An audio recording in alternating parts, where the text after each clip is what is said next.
Hi எல்லாருக்கும் வணக்கம். Welcome to my channel sweet home. இன்றைக்கி இந்த வீடியோவில் நம்ம யூஸ்ஃபுல்லான ஒரு இன்ஃபர்மேஷன் தான் பார்க்க போகிறோம்.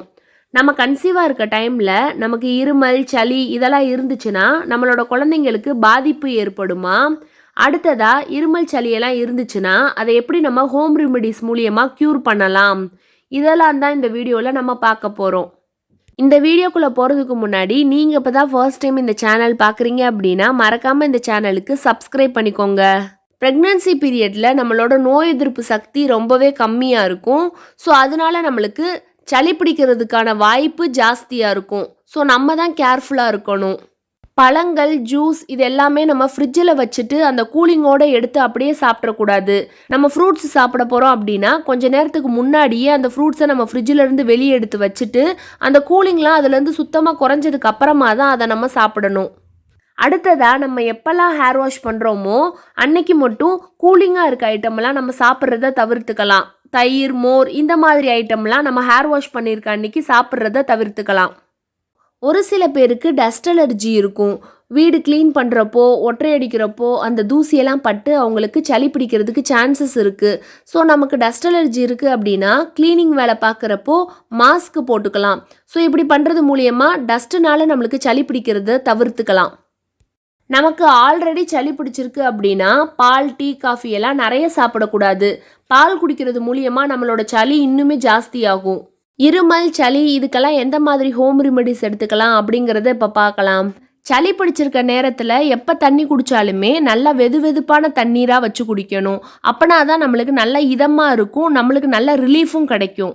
தண்ணியை வெதுவெதுப்பான சூடில் குடிக்கிறதுக்கு பதிலாக அந்த தண்ணியில் சீரகம் துளசி சேர்த்து நல்லா கொதிக்க விட்டு அந்த தண்ணியை வடிகட்டி கூட நம்ம குடிக்கலாம். இதுவுமே நம்மளுக்கு சளிக்கு நல்லது. அடுத்ததாக ஒரு நாளைக்கு 2 தடவை கூட ஆவி பிடிக்கலாம்.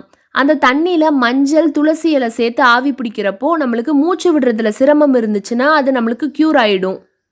அடுத்ததாக தேன் சளிக்கு ரொம்பவே நல்லது. ஒரு நாளைக்கு 2 ஸ்பூன் தேன் வரைக்கும் நம்ம குடிக்கலாம்.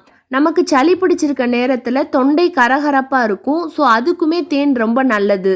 நார்மலாகவே நமக்கு சளி பிடிச்சிருக்க நேரத்தில் வெதுவெதுப்பான சூடில் இருக்கிறத குடிக்கணும் அப்படின்னு தோணும். ஸோ இந்த நேரத்தில் நம்ம சூப் வச்சு கூட குடிக்கலாம். காய்கறி எல்லாம் நல்லா வேக வச்சு அந்த தண்ணியை வடித்து அதில் மிளகுத்தூள் உப்பு சேர்த்து அதையுமே நம்ம குடிக்கலாம். மிளகுத்தூளுமே நம்மளுக்கு சளிக்கு ரொம்ப நல்லது. அடுத்ததாக 1 கிளாஸ் சுடு தண்ணியில் அரை லெமன் ஜூஸ் கொஞ்சமாக உப்பு சேர்த்து இந்த தண்ணியை நம்ம குடிக்கலாம். இதுவுமே நம்மளுக்கு தொண்டை கரகரப்புக்கு ரொம்ப நல்லது.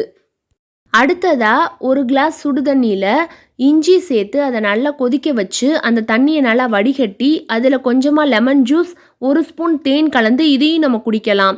இஞ்சி லெமன் ஜூஸ் தேன் இது 3மே சளிக்கு ரொம்ப நல்லது. அடுத்ததாக தூதுவளை இலையை நல்லா க்ளீன் பண்ணி அதை அரைச்சி அதை நைட்டு தூங்க போகிறதுக்கு முன்னாடி நம்ம சாப்பிடலாம். ரன்னிங் நோஸ் நெஞ்சு சளி இருமல் இது எல்லாத்துக்குமே தூதுவளை இலை ரொம்பவே நல்லது. இப்போ பார்த்து இந்த ஹோம் ரெமெடிஸ் எல்லாத்தையுமே நம்ம கண்டினியூஸாக 3 நாள் வரைக்கும் ட்ரை பண்ணாதான் அதோட ரிசல்ட் நம்மளுக்கு நல்லா கிடைக்கும். ஒருவேளை நம்மளுக்கு 3 நாளுக்கு அப்புறமும் எந்த இம்ப்ரூவ்மெண்ட்டும் இல்லை, சளி பிடிச்சிருக்கிறது இன்னும் ஜாஸ்தி ஆகிட்டே இருக்குது அப்படின்னா நம்ம பெட்டர் ஒரு டாக்டரை கன்சல்ட் பண்ணிக்கலாம். ஸோ ஃபைனலாக ப்ரெக்னென்சி டைமில் நமக்கு சளி பிடிச்சிருக்கு அப்படின்னா நம்ம குழந்தைங்களுக்கு எந்த பாதிப்புமே ஏற்படாது. நம்ம எவ்வளோ ஃபோர்ஸாக இருமுனாலும் தும்முனாலும் நம்ம குழந்தைங்க நல்லா சேஃபாக தான் இருப்பாங்க. ஸோ அதை நினச்சி நம்ம பயப்பட வேணாம். ஸோ அவ்வளோதான், இன்றைக்கி இந்த வீடியோவில் பார்த்த எல்லா ஹோம் ரெமெடிஸுமே உங்களுக்கு யூஸ்ஃபுல்லாக இருக்கும்னு நினைக்கிறேன். இந்த வீடியோ பிடிச்சிருந்துச்சு அப்படின்னா லைக் பண்ணுங்கள், ஷேர் பண்ணுங்கள், மறக்காமல் இந்த சேனலுக்கு சப்ஸ்கிரைப் பண்ணுங்கள்.